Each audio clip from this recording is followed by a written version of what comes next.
अस्सलाम वालेकुम वरहमतुल्लाहि वबरकातुहू। राष्ट्रीय अध्यक्ष हमारे असदुद्दीन ओवैसी साहब, हमारे प्रदेश अध्यक्ष अख्तरुल इमान साहब, वारिस पठान साहब, हमारे भाई माजिद हुसैन साहब और सारे पदाधिकारीगण, ये रूई घासा मैदान ऐतिहासिक मैदान है। आज हम लोग किशनगंज से रैली निकलेंगे और सभा हम लोग जाके करेंगे लोहागड़ा हाट। 4:30 बजे लगभग हम लोग पहुंचेंगे, वहां असर का नमाज पढ़ेंगे। उसके बाद हम लोग का प्रोग्राम होने के बाद फिर रात में यहाँ हम लोग, इस तरह से 7 दिन का प्रोग्राम है। मैं इतना ही कहूंगा कि बिहार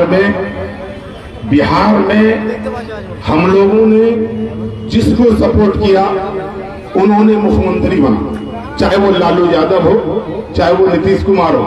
जब गठबंधन में नहीं था बीजेपी का, तो नीतीश कुमार जी ने मुसलमानों का वोट लेकर के मुख्यमंत्री बना, लेकिन हम लोगों को बीच में छुरा घोटने का काम किया।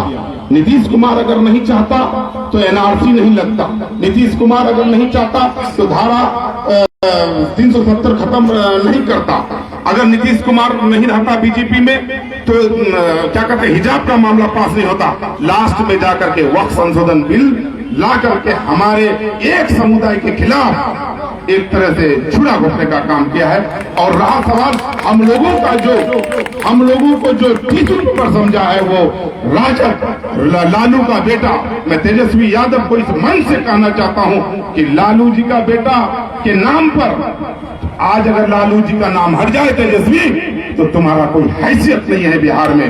और मैं एक चीज कह देना चाहता हूं, बिहार में अगर हुकूमत करना है तो बगैर MIM का तुम मुख्यमंत्री नहीं बन सकते हो। मैं दावे के साथ कहता हूं, हमारा सदर कहते हैं कि 24 सीट लाएंगे, नहीं, मैं सदर साहब को कहना चाहता हूं कि 4 नहीं, 4 अगर गए हैं तो 40 लाएंगे इंशाअल्लाह। यही कहा करके मैं रुखसत होना चाहता हूं। अस्सलाम वालेकुम वरहमतुल्लाहि वबरकातुहू। एक जरूरी ऐलान समाज फरमा लीजिए कि जब यहाँ से काफिला चलेंगे तो आगे में हमारे मिनिस्टर असदुद्दीन ओवैसी साहब की गाड़ी रहेगी और जनाब अख्तरुल इमान साहब की गाड़ी रहेगी, स्कॉट की गाड़ी रहेगी, जो सिक्योरिटी उनकी गाड़ी रहेगी पीछे से, और कोई भी ट्रैफिक रूल को फॉलो नहीं करे। और आप लोग गाड़ी को सीधे रूट लेवल पर चलेंगे। अब हमारे बीच आ रहे हैं शेरे बिहार जनाब अख्तरुल इमान साहब। एक शेर के साथ ये खामोश मिजाजी हमें जीने नहीं देगी, ये खामोश मिजाजी हमें जीने नहीं देगी। इस दौर में जीना है तो कोहराम मचा दो। अकाबी रूह जब पैदा होती है जवानों में, उसे अपनी मंजिल नजर आती है आसमानों में।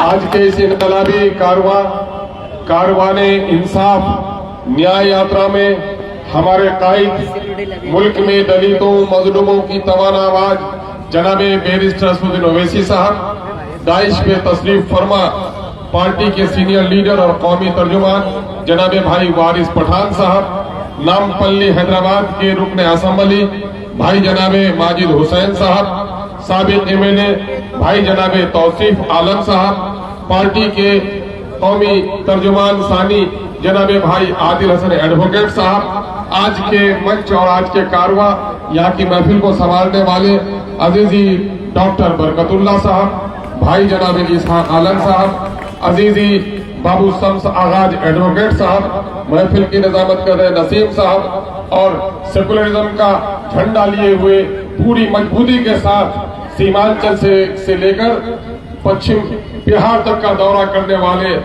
अजीजी जनाब राणा रंजीत साहब, मुझे बेइंतहा खुशी हो रही है इनकलाबी नौजवानों, हम यहीं पले हैं और पढ़े हैं, मेरे बाप दादा भी इसी मिट्टी में जन्म लिए हैं और इसी मिट्टी के सुपुर्द किए गए हैं। लेकिन सीमांचल के साथ जो नाइंसाफी हुई है, जो जुल्म हुआ है, उसके दास्ताने गम को अगर किसी ने सुनाया है दर्द के साथ, वो MIM है। अगर सोते हुए को किसी ने जगाया है, उसका नाम बैरिस्टर असदुद्दीन ओवैसी है। मेरे भाइयों और अजीजों, मैं इस वक्त लंबी गुफ्तगू नहीं करना चाहता। इस वक्त किशनगंज जिला के तमाम तर प्रखंडों से आए हुए और मुख्तलिफ अजला से आए हुए मेहमानों का इस्तकबाल करते हैं। और ये 4 रोजा कारवान इंसाफ जो आज किशनगंज का दौरा करेगा और कल इंशाअल्लाहुल अजीज कोचा धामन होते हुए अररिया का पूर्णिया में कयाम होगा और फिर परसों अमौर और बैसी का दौरा होगा और 27वीं तारीख को कटिहार के बलरामपुर का दौरा होगा। हम आप लोगों से गुजारिश करना चाहते हैं कि अपने ताकत का इस्तेमाल कीजिए, अपने गम और गुस्से का इस्तेमाल कीजिए, इस कारवां में शामिल होकर यह बता दीजिए कि हम मुत्तहिद हैं और जुल्म के खिलाफ लड़ने के लिए और हर जवाब देने के लिए तैयार हैं। और आपको जगना पड़ेगा। इस वक्त इंसाफ यात्रा क्यों है, इसको सुन लीजिए। हम पर जुल्म हुआ है, हमारे साथ नाइंसाफी हुई है और जब तक हमारे ऊपर जुल्म होता रहेगा हम तरक्की नहीं कर सकते। आजादी के बाद हमारा यह सीमांचल इतना खुशहाल था कि बिहार के दूसरे इलाके के मजदूर यहाँ आते थे और आज गुज़िश्ता 40 सालों के दरमियान में जब मुल्क में साइंसी तकनीकी इनकलाब आया, इंडस्ट्री लगी, तो हमारे इस इलाके को नजरअंदाज किया गया। दिल्ली और पटने में बैठे हुए इन जालिमों ने हमारी हकमारी की। आज हमारा बच्चा बाहर जाने पर मजबूर है, प्रदेश की जिंदगी गुजार रहा है। कुछ हमारे नादान भाई हैं, समझ नहीं आती कि एमआईएम अलाउद्दीन का चिराग लेकर नहीं आई है, लेकिन पिछले 5-10 सालों से एमआईएम ने जो कोशिश की है हमारे कमजोर से कमजोर नातवा से नातवा आदमी को अपने हक की आवाज बुलंद करने की ताकत बख्शी है। आज हम परदेसी नौजवानों का इस्तेमाल करते हैं जो दिल्ली में, मेरठ में, पंजाब में, हरियाणा में हो, कतर में हो या सऊदी अरबिया में हो। आज उन नौजवानों ने एमआईएम को जो सपोर्ट किया है हम उनके शुक्रगुजार हैं। आज से पहले मुसलमानों के हक और हुकूक की बात भी करने से कोई शर्माता था। अभी मैं कह रहा हूँ कि आज 10 दिन हुए, 5वीं तारीख को राजा पाकर में एक मुसलमान नसीर शाह का कत्ल हुआ है गोलूद की महफिल में, जलसे में। और आप जानते हैं पुलिस लेके गई उसको, 3 दिन के बाद थाने से उसकी लाश निकली है। लेकिन मैं आज भी कहता हूं कि एमआईएम के अलावा किसी सेकुलर पार्टी के मुंह में जबान नहीं है कि उस मजलूम की आवाज उठाए।